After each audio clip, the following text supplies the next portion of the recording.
Usa ni sa paborito kaayo nako nga kanini ang gospel kining Matthew chapter 25 31 to 46. Ganahan ba mo ani? Mao gid ni siya ang gitawag og the final requirement, the final judgment. Kung makapasar ta aning gisulti dinhi, kung kuanta ba ma-identify ta ni adtong mga tao nga gibutang sa iyang tuo nga gitawag niyang mga karnero, siguro na gitang malangit. Pero arigan ita mabutang sa katong mga gitawag niyang kanding, siguro gitang silutan sa impyerno. Gilingay mong tupad. Nasa pagkakaron unsa man ka, karnero, kanding. Ang wa mulingi, kanding. Klaro kayo. Mo na lingi-lingi gyud sa imong palibot.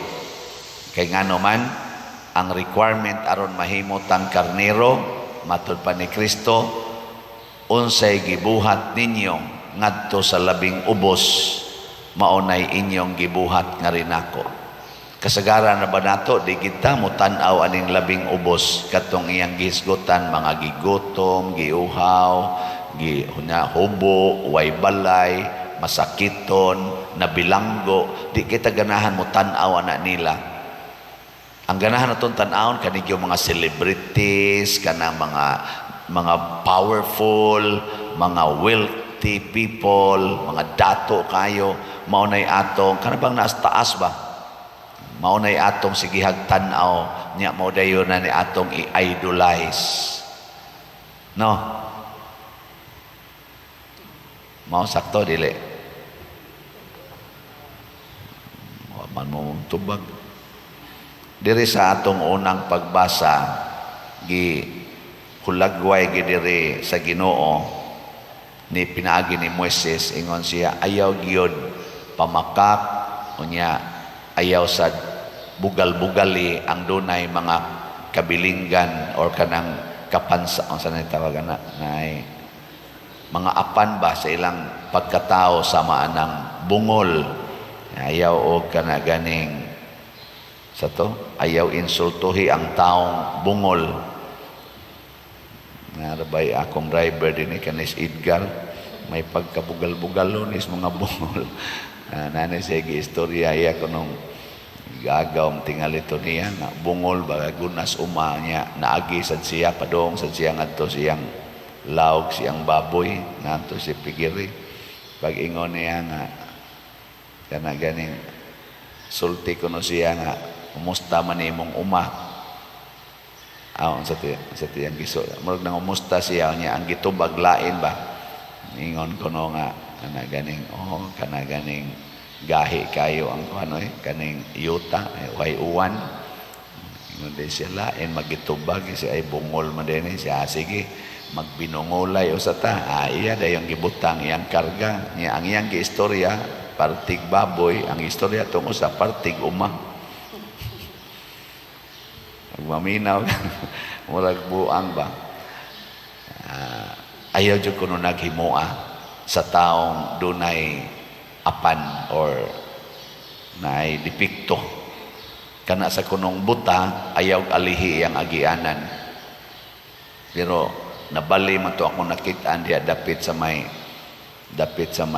kanang SSS sa una ba, amot SSS mangyapon nagkaron kanang sidewalk diha nga gadanghag sa tong estudyantiha babae nga ang buta galakaw gadag sungkod sige gana ba, sige ana nga nilabang siya ni cross siya sa buta nga gauna mang sungkod sa buta di nababag siyang tiil, siya mo inatumba way sa ang buta ato.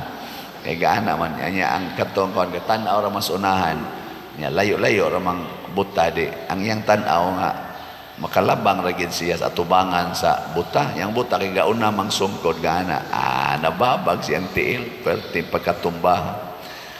Wa man sa noon maapil diri nga kamong mga buta tan-awa nang moagi.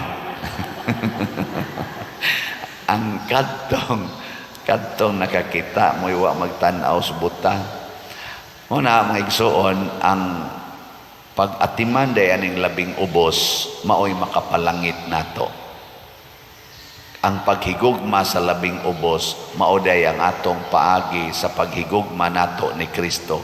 Kay si Kristo iyag yung gibutang ang iyang kaugalingon dinhis kalibutan nganha sa mga taong ubos, kabos ug mga sinalikway. Sige, lingiay mong tupad. Ning nakinsay mas ubos nato. Ina ba? Nakinsay mas ubos nato. Nya moingon gani siya, ako ubos-ubos ko. Tanawa dayon og kinsay mas dunay kwarta ninyo. Sa to pa kaning mas kwartahan, maogi mo atiman sa way kwarta. Kaning healthy, maogi mo atiman sa masakiton. Ang kaning bright, maogi mo respeto sa mga bugo. Kining gwapa, maogi mo respeto sa mga batignaong. Kay ubos man na siya. Na kaning mga tag-as og height maogi mo respeto sa mga putot, no? Ang kaning mga dagkog ranggo samaan ng mga presidente, senador, congressman, nga rin nagis gobernador, mayor, hangtod nagis barangay kapitan, mga barangay konsehal, kamogi mo respeto aning mga way ranggo nga mga lumulupyo sa atong nasod, di ba? Nya kung di gani mo respeto sa labing ubos, mahimo na mong mga kanding. Ang pari, hay may mas ubos, pari o parisyoner? Ha? Ang parisyoner. So ang pari gyud mo respeto sa parisyoner. Ang pari gyud maningkamot pag-alagad sa parisyoner. Nya hay may mas dakog ranggo, obispo o pari? O ang obispo gyud maningkamot pag-alagad sa pari, dili magsigig sugo sa pari. Ano? Ay may mas dakog ranggo, ang Santo Papa o ang obispo? O ang Santo Papa gyud magsigig hunahuna pag-alagad sa mga obispo. Ana man ta na siya? Hunahuna ako ninyo kung kining maong prinsipyos Ginoo sundo ni natong tanan unsay mahitabo sa kalibutan. Wa gyud gubot mo asinso ang tanan. Mabutan na ako dinhi sige jud ko gunahon unsay makaayo ninyo. May ani nila baligyaan ginig-slat kay haron makaayo ni nila. Ama na ako mong baligya ag slat kay ngano man linga na kay mog naong sige mog pangwarta para lang sa kaugalingon, di gyud mo kahuna-huna para simbahan. Mao na nga giimbitar ta mo nga piksi sad ang simbahan. Nya unsa maning simbahan?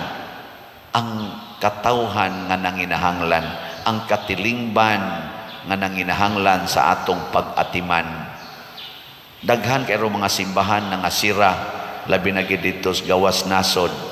Daghan kay mga simbahan nga dagko kaayo, wa nay manimba, wa nay pare. Nganuman ang katilingban wa na maghuna-huna sa maong Kristohanong katilingban nga nagkinahanglan matag adlaw nga atimanon. Muna kada adlaw nindot yung maghuna-huna ta nga mopalit tag slot. Di ba? Muna kada adlaw sa tamong i-update bahala naggialingog-ngogan na mo, mahimo na mong mga bungol, no? Ako gyud mong tabangan nga makadungog. So ang atong SBF dag as of yesterday nahalina na taog 11,210 kaslots, na apay 48,790 kaslots nga available, tag 500 pesos per slot para nis atong kumbinto nga nag-anam nagkahuman. So ato na siyang paningkamutan ha. Basta na kay 500 pesos palit dayog slot. Ay na paghunahunag unsa pay imong sunod buhaton. Kay ang Ginoo ay imong giatiman. Nya ang ato sang special slot para sa atong Holy Week o sa atong Fiesta celebrations na itay Divine Cleansing, Healing and Strength, DCHS, tag 200 pesos. Ang atong halin as of yesterday, 560 na kaslots.